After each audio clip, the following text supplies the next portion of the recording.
Voy a elegir otro. O ponete ahí y yo me pongo acá.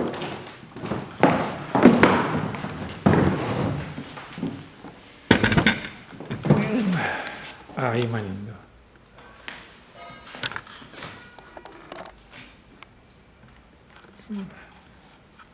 Listo. Bueno, en relación a la forma y el color en la obra, no encuentro que una cosa esté antes que la otra, pero digamos, históricamente, a lo largo del tiempo que yo vengo pintando, inicialmente la forma era primero y el color se adecuaba a la cuestión en el trabajo. Actualmente el color viene primero porque es exclusivo y la forma responde a que ese color funcione de determinada manera. Lo que estoy mostrando en Vasari son rectángulos casi exclusivamente, pero lo que yo estoy mostrando realmente son superposiciones de color. Y esas superposiciones de color las restringí, en el caso de la muestra de Vasari, a cuatro formatos. Primero tenía que aparecer en la sumatoria de color en algún momento el rectángulo áureo para organizar la muestra. Entonces, en los paneles horizontales, donde hay superposiciones y hay bandas de color, dos bandas de color siempre forman tienen proporción áurea, y tres bandas de color tienen la proporción del panel pendular que hay en la galería, que era inevitable. O sea, yo quería sacarlo para la muestra, pero no se puede sacar, entonces lo incorporé como forma. Entonces es una cosa oculta para el espectador. El panel pendular ¿qué es? Pendular no es pendular, es suspendido. El panel sí, que está suspendido delante de la vidriera. Sí. En la parte de atrás de la vidriera. Sí. Ese panel tiene una forma, es un rectángulo, digamos, es un cuadrado vertical, o sea, tiene 122 por 222 por 244. O sea, parece de golpe cuadrado porque lo vertical uno tiende a horizontalizar. Y esa forma a mí me molesta mucho en la galería, así que hice esta combinatoria. La proporción de los cuadros de sumatoria de color tienen incluido esa proporción para que se disimule en el ojo del espectador de la galería ese panel. Esa es una cosa por ahí muy sutil, pero es trabajo. Y después, o sea, ya hablé de dos formas. Y después, la tercera pertenece a cuadros que no están expuestos, pero que son cuadrados. La tercera era el cuadrado. Y la tercera, y el mismo cuadrado es la cuarta, porque en los dípticos la superposición, que en un lugar en uno de los dos cuadros del díptico tiene proporción áurea y en el otro es muy angosta, la suma de esos dos a la vista, los dípticos tienen 26 centímetros de separación. La suma hace un cuadrado. Un extremo, digamos, de los tres cuadros, uno de los cuadros, que es esta superposición que no es explícita, porque no vemos el color sobre el que está pintado el verde. Sí. Tiene el rectángulo áureo apoyado sobre el borde, o sea, es un rectángulo áureo y lo que queda hasta llegar a un cuadrado. Sí. El otro extremo de los tres es mitad y mitad, no hay rectángulo áureo. También no es explícita, que es ese que está en el piso. Y en el medio está esta, que es arbitrario el lugar, el punto. Entonces, bueno, la dimensión que me marcó fue esta, que no podía ser demasiado chica ni demasiado grande para tener competencia. Entonces el rectángulo áureo se corre 6 centímetros. Puede ser que, como sucede un poco con estas superposiciones que yo estoy haciendo, la explicación esté incorporada como un material más de la obra y justamente el catálogo que yo hago para Vasari, para que se entienda el sistema, que sería lo que explicaría, lo hago para no explicarlo más, eso del sistema, porque una forma de salirse de la emoción del arte es que, o sea, el público, por eso se llama el público siempre trata de eliminar el arte, o sea, el público va a ver la obra de arte como para satisfacerse y la pulsión natural es eliminarlo, sin criticarlo, desacreditarlo, sacarlo del medio, porque de alguna manera el arte habla en un lenguaje que pertenece a una cosa que es realmente irreal, o sea, estamos condenados, o sea, nacemos, por lo tanto vamos a morir, es una condena. Y el arte, el lenguaje del arte justamente lo que hace es, como en Un condenado a muerte se escapa de Bresson, es escaparse mínimamente de esa situación. El motivo por el que yo trabajo en serio, o sea, como vos decías, un artista serial, me gusta porque la mayor parte de las veces que se escucha serial es cuando se hace cine. Es como el lugar del hallazgo, o sea, la obra sale hay un hallazgo en algún momento. El trabajo en serie hace que aparezca en algún momento el hallazgo en esa voluntad. Yo hace muchos años, en el 84, pinté un cuadro que era un autorretrato metido en un paisaje. Era una época en que yo hacía una pintura bastante expresionista, digamos, y era un cuadro al óleo, se llamaba Espectadores de la Laguna. Muy influenciado por Noé. No, bueno, la influencia de Noé siempre fue una influencia negativa, o sea, como muy influenciado en contra de Noé. Cuando hice una muestra antológica para presentar mi libro, puse ese cuadro porque es un cuadro que me gustaba mucho, lamentablemente se vendió,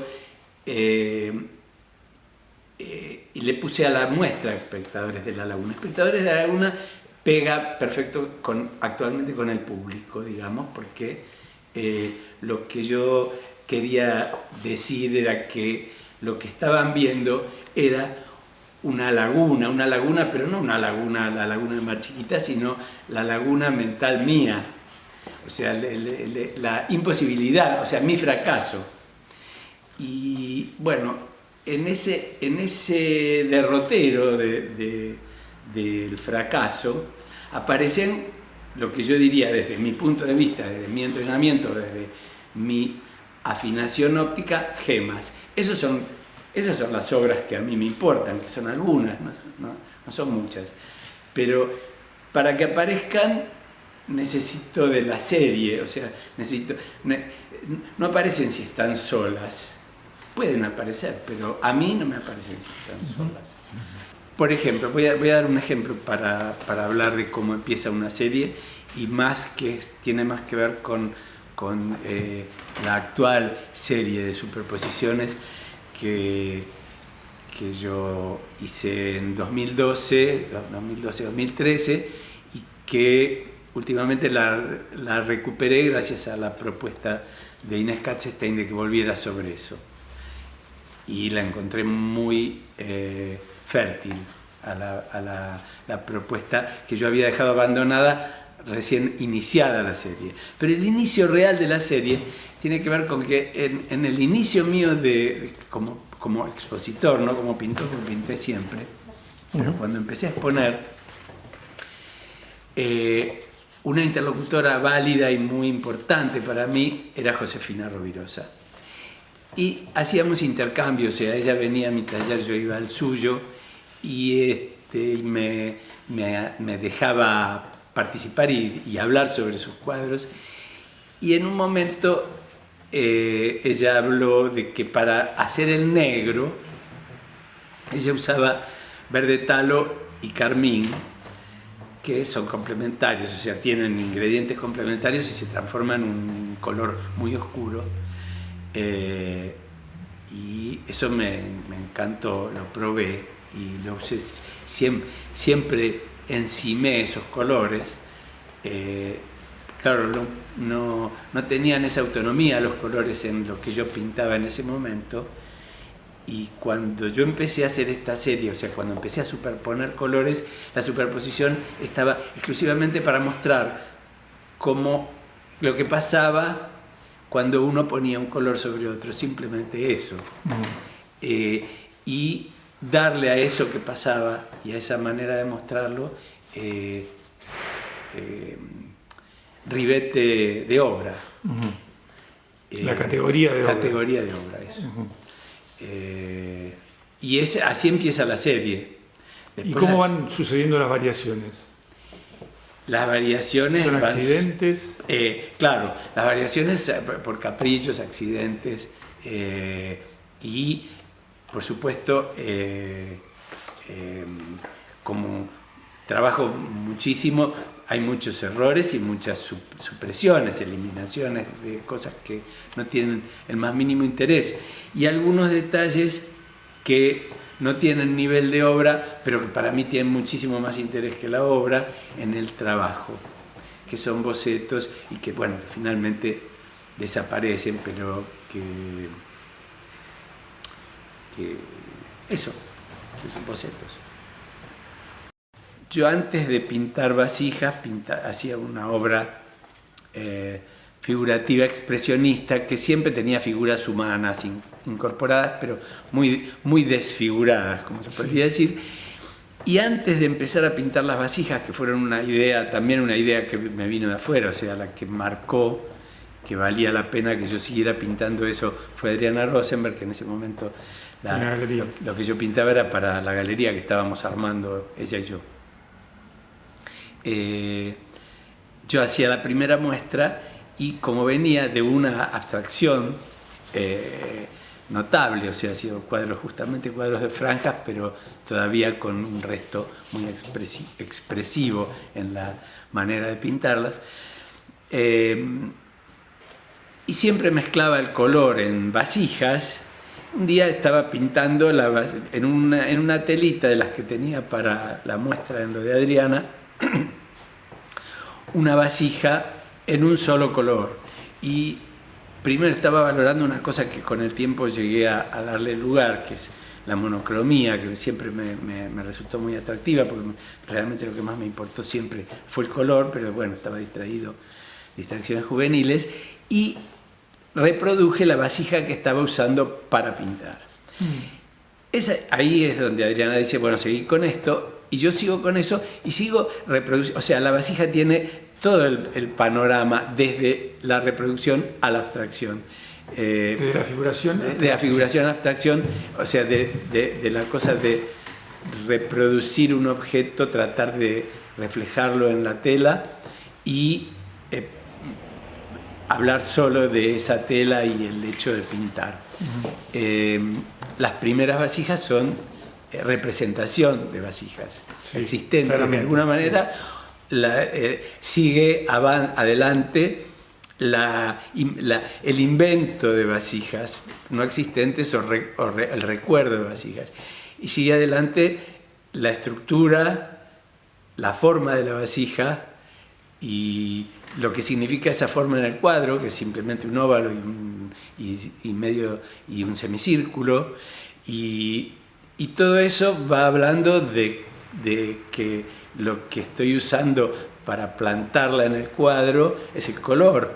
Y entonces la vasija se va comiendo el color y entra la monocromía, y la anteúltima vasija es una vasija azul que casi no se ve dentro del azul de todo el cuadro, y la última es un punto, que la tengo esa obra, que es del mismo formato que esa vasija azul, y es un punto de otro color sobre un plano, y es evidente cuando uno mira a los costados del cuadro que abajo hay una vasija que ese punto después lo transformó en paisajes, y los paisajes ya están exclusivamente destinados a lo que pasa con el color. O sea, esos paisajes son paisajes de fotografías que yo tomo llevadas a simplificación blanco y negro, sí, y traspasadas a la tela mecánicamente, o sea, con un retroproyector. La importancia de eso es la forma que toma determinado punto del paisaje, y el trabajo es el color que yo le doy a ese determinado. Y nuevamente también esa serie va evolucionando al hecho de que ya en un momento el color tiene que ver con los colores del paisaje tradicional, y en otro momento ya es solamente qué pasa con el color y qué pasa con la superposición del color, y ya después para qué el paisaje si ya no es necesario. Si no fuera pintor, me hubiera gustado ser músico. Ah, mira. Incluso siendo pintor me hubiera gustado ser músico. Ah, sí. Sí. Soy arquitecto además y sí, trabajo, o sea... ¿Fue una vocación la arquitectura? La arquitectura fue una vocación y una equivocación también. Ah, ¿sí? En el sentido de que nació equivocada porque era como que no en el esquema familiar, que en ese momento era más dependiente de lo que es en mi vida actual en relación a mis hijos, y veo en relación mis hijos con mis nietos, era inevitable cumplir con el deseo paterno, y en casa no era inadmisible que yo siguiera Bellas Artes, no entraba, era un hobby, no una profesión. Entonces lo más cercano a eso era la arquitectura. Esa parte es la de equivocación. Después se transforma en una vocación porque me parece maravillosa la arquitectura, me interesa, me gusta y tiene mucho que ver con lo que hago también de la pintura. ¿Y si fueras un músico, también serías un músico abstracto? Bueno, la música me parece también siempre abstracta, pero sí, lo que más me gustaría es ser un músico, o sea, me gusta mucho muchos músicos contemporáneos, llamando contemporáneos a los músicos desde hace medio siglo a esta parte, ¿no? Como dice Wallace Stevens, la poesía siempre es poesía experimental. O sea, hay un punto, y bueno, también Bresson lo sostiene, que Bresson lo sostiene de una manera más ardua, dice, más dura, dice, si uno sabe lo que va a hacer al día siguiente, ya lo que va a hacer ya como que se escapa del arte. Eso yo no creo que sea tan duro, creo que uno puede saber lo que va a hacer, pero siempre hay un componente experimental y que aparece sorpresivamente. Perfecto.